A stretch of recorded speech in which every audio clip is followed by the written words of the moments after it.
Welcome back. Now for your 5-day weather forecast, we go outside to Mumtalula. Clouds will roll in later this afternoon, bringing in wind and a chance of rain. The high for today is 18 degrees with a low of 10. Periods of rain will end late this evening, then clearing. Tomorrow we'll see a mix of sun and cloud with 40% chance of showers later in the evening. The high will be 14 and a low of 10. Saturday will be another cloudy with 60% chance of showers, low 8 and high 11. Sunday will also be cloudy with a low of 7 and high of 15. For the start of your work week, it'll be cloudy with 70% chance of showers, low 7 and high 17. And that is your 5-day weather forecast. Now back to you in the studio. Thanks, Mamta. Turning now to national and international news, the Conservative government cut back on the pensions of MPs and federal public servants today. Finance Minister Jim Flaherty has presented the second omnibus budget bill. This comes after the government shrank retirement benefits for Canadians earlier this year. The new bill has MPs waiting until age 65 rather than 55 and contributing more each year to their pension plans.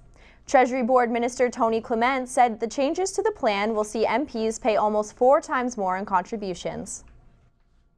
A Brazilian-based company is taking over the management of XL Foods. JBS USA says this is an opportunity to expand their North American operation and provide great Canadian beef. Management takeover of the Alberta plant will be effective immediately, and JBS will eventually have an option to buy the North American XL food operations.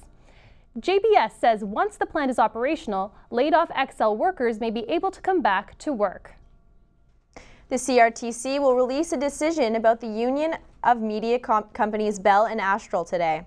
If the proposal goes through, Bell Media will be on its way to owning close to 90 television channels and over 100 radio stations. BCE Incorporated, also known as Bell Media, bid over $3.3 billion for Astral Media last March. The CRTC says it will announce the decision at the end of the market trading day. Turning overseas, the streets of Athens are in turmoil today after protests descended into violence during an anti-austerity demonstration. Reports say Greek authorities had gas bombs, bottles, and pieces of marble thrown at them by hundreds of youth. Officials say the riot police retaliated with tear gas and stun grenades. Tens of thousands of people came out for the country's second general strike. The demonstration was in response to negotiations the government is conducting with its creditors. The talks are aimed at keeping Greece in the Eurozone and avoiding bankruptcy. President Barack Obama was considered as a potential target for a bombing. The man caught in an FBI terror plot on Wednesday considered targeting Obama before deciding to attack the Federal Reserve in New York City. A law enforcement official who asked not to be named told the Associated Press the suspect never went further than discussing the attack on Obama. Quasi Nafis told the official he chose the Federal Reserve for his target because it would cause a large number of civilian casualties. Nafis is said to have also considered the New York Stock Exchange. Nafis' family said they were stunned by his arrest, and his father denies Quasi's involvement in the plot. Syrian government airstrikes in rebel areas have led to the death of 20 people. These acts come at a time when bordering countries continue to be flooded with refugees. UN refugee agency officials say in Egypt the influx of people has significantly increased. Last month, the country estimated it was housing 95,000 people. Officials say that number has grown to over 150,000 people this month. 4,800 individuals have officially registered at the refugee agency in Cairo. At a time when many countries have reportedly reached a saturation point of Syrian refugees, Egypt is another option to some, as living costs can be cheaper. After 80 years on the newsstand, the magazine U.S. Newsweek says it will stop its presses. The publication announced Thursday it will be moving to an all-digital format in the new year.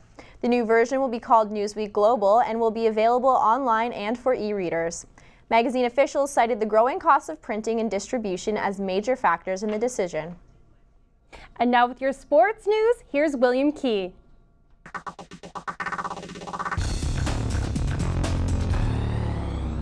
Humber's men's volleyball team is looking to continue their winning streak from last weekend's Seneca Invitational with another tournament in Oshawa this weekend. The Hawks go toe-to-toe with the Knights of Fleming in Court 2 at 1 p.m. on the first day of tournament action tomorrow, and they'll be back in Court 1 at 6 against the Durham Lords. Saturday morning at 9, the Hawks will face a different set of Knights out of Niagara College, and the winner from Pool A and B will be decided after 3 p.m.'s game. Over to the women's court now, where the volleyball team is headed to the Falls for a tournament at Niagara College. The team came off a strong win at the Winnermaker International Invitational at Sheridan College this past weekend, and they're looking to continue the streak. This weekend's tournament will be their third preseason tournament. Over to men's soccer, where the Hawks will be tearing up the turf at home against Fleming College on Sunday. The defending OCAA champions will look to defend their title in this quarterfinal matchup. The two teams will take to the greens at Vaughan Grove Soccer Field at 3:30 p.m. The women will also be in action as they travel to Oshawa to tussle with the Durham Lords on campus. The ladies are currently 7-1 in the season after wiping Mohawk 3-zip in qualifying gameplay this past Sunday. The winner of this weekend's game will advance to the OCAA Final Four Championship at Algonquin College in Ottawa. In NBA preseason action, point guard Kyle Lowry made his Raptors debut in a 104-101 Raptors victory over the Wizards last night.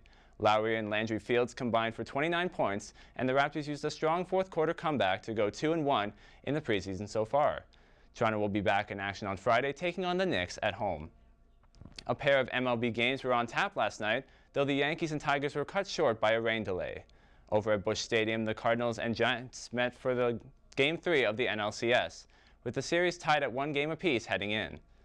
The Cardinals used a 2-run homer from Matt Carpenter in the third to give them the lead, and after dealing with an over 3-hour rain delay, the Cards returned and sent out pitcher Jason Mott to finish off the Giants. Mott pitched 2 scoreless innings for the save, while Kyle Loesch earned for the win, giving the Cards a 2-1 series lead over the Giants heading into Game 4. Both the AL and NLCS will be back on tonight as the Yankees and Tigers try to make up their game at 4, while the Giants send dazed and confused star Tim Lincecum to the mound at 8 to try to even their series with St. Louis. And that's all for sports. Now back to you at the desk. Thanks, William. When we return, Alex Fuller will have your entertainment update.